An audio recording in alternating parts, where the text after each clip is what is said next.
Oh, oh, oh, looks like I've been caught napping in Year 2's book corner. It's cosy around here. Thanks, Year 2. I've been enjoying your space. Better put that book down, haven't I? Maybe I'll finish it later. So, everyone, welcome to the summer term. I hope that you've all really enjoyed reading your welcome back letters from the teachers. And of course, all of the staff are really missing you, but they are pleased to hear all those things that you're up to. Remember, if you've got pictures of things that you're doing, send them to Mrs. Sherry or get a parent to send them to Mrs. Sherry, and they can then go into the pupil post. That helps us all to stay connected when we can't be together. Now, I wanted to talk to you today about something really, really important, well-being. For some of you, things at home will be going really, really well, and you'll be enjoying a different routine, doing different things, spending more time with people at home. For others, though, things might be a little bit trickier at times. We all have those days, don't we, when it just doesn't feel quite right, and that's normal. But it is important that we all recognise those times and then try to do something about it. We need to use our toolkit, don't we? I might be worrying that I promised everyone that I was going to learn to juggle and that I haven't managed and that everyone's going to feel let down. So it's in my bag of worries, which is a little bit heavy in picking it up. It's weighing me down a little bit as I carry it. And I need to get some of those worries out. So I'm going to take my juggling worry out and I'm going to hand it on to someone else to help my bag of worries feel a bit lighter. There we are. So I've thrown my worry over to some others. I'm going to talk to them about it and they're going to hold on to that worry for me for a little bit. So I might talk to Mrs. White and Mrs. White might say to me, well, you don't really need to worry that you're letting everyone down. They're not going to feel like that. They'll understand.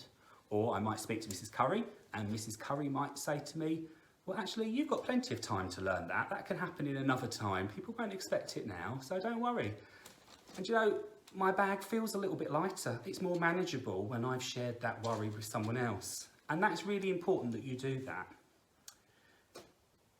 When we're feeling a bit anxious or worried, there are many things that we can do. And I suppose the most important is to breathe. But there might be some special breathing that we need to do because we need to make sure that we're breathing really carefully at those times and slowly so that our breathing out is a little bit longer.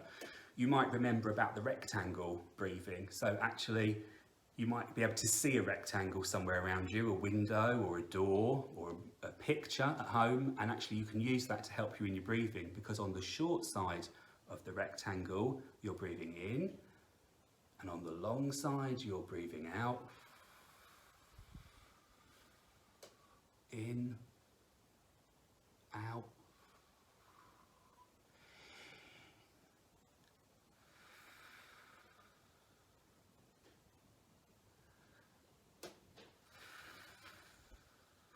Or you might remember the hand breathing. The in and the out, and the in and the out, and the in and the out. Just helps us to feel a bit calmer. You might also remember the special boxes that you've got in your classrooms. Look, the one from my office is here. It's my box, and it's got the things in it that help me feel grounded. That's that sense of being really focused on the now rather than the worries. So bringing me back to a place of comfort. So the sorts of things in mine, you know, I've got a nice heart-shaped stone. It's really nice to feel it. I can roll it around in my hand. Other times I might feel that I need to just have something that can be waved about, and I'm watching the colours as well. I might have my beanie toy, which feels really good and feels really good to hold close, or a piece of bark that I just rub backwards and forwards. It's just bringing me back to where I am to feel grounded. For some people, it's moving something.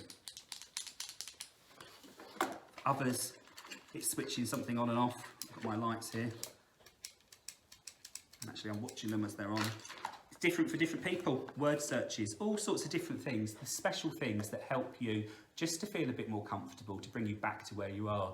You could try and set up your own box at home with all the sorts of things that actually help you when you're feeling like that. And then it's something you can go to. It's your toolkit, your resource that will help you to feel a bit better during those shaky times, I suppose. I wonder what would be in your special box. Now, I know that parents might also be feeling anxious at the moment. They're doing so much, keeping the family happy, ensuring that everyone has what they need, working from home possibly, and also helping you with your learning. There's lots of jobs for them to juggle. So my message today is really for your parents as well. And so, to parents and carers, please don't worry about getting all of the work that's been set completed. You don't need to. Things that have been set are an option for you with your child. You may have found other things that work so much better than the things that we've planned for you. No one's judging you. No one's judging what you're up to, and no one will be checking out what your children have done when they return to school either. Some families have decided just to focus on one of the tasks that's been set and then to spend the rest of the day focused on other things that are important to you and your family. That's fine. The routine that you're in, as long as it works for you, is good with us. Others are spending time cooking with children, reading together, and generally just having fun in the garden as well. Your child's emotional well-being is the number one priority for you and for us. And that's got to be the focus of all of our attentions at the moment, hasn't it?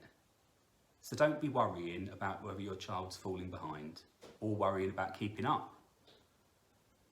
It's going to be our job in school to ensure that children learn in the right way when they return. We're used to dealing with these gaps, and the staff team are expert at it. So please leave that worry aside. We can sort all of that out. And finally, although social media is great for connecting with others, it's allowed us to do the impossible really, hasn't it, when we've been isolated. Just be careful with it, because it isn't helpful when we're comparing what others are doing with what we're doing. You know, it can make us all feel a little bit inadequate, actually, because we can't do as much as someone else. But actually, what you're doing, you've made a decision to do because it's right for you and your child. You know what's right for you and your child. You're getting it right. You're doing the best that you can. And your best is going to be good enough, isn't it? Because it's what your child needs. You're doing a fantastic job. So be kind to yourself. So to everyone, I hope that you're enjoying a sunny Friday. Get outside if you can and have fun this weekend looking out for each other as well. Before I go, do you know one of the things that I'm really missing in school, apart from seeing each and every one of you, is saying our school prayer together and joining together. Maybe we could all join together in doing that now. Perhaps you could teach your family the signing too. Before we do it, I better light the Easter candle. I lit this with some of the children in school when we returned, those children that are in, when we returned just after Easter. So I'm going to light it with you for the first time today as well. It's a special Easter candle. Okay. There we are. The Easter candle is lit and we're ready to be together. So, look at that lovely bright flame. It's like each of you, the bright lights shining out in our world. And we'll start in our usual way. In the name of the Father, and of the Son, and of the Holy Spirit. Amen. We are called to be the hands and face of Jesus as we learn, love, and grow together. Amen. In the name of the Father, and of the Son, and of the Holy Spirit. Amen. I better just put the candle out. So, I'll catch up again with you next week. Remember, take care, stay safe, and remember, the small acts of kindness go a long, long way. See you all. Bye.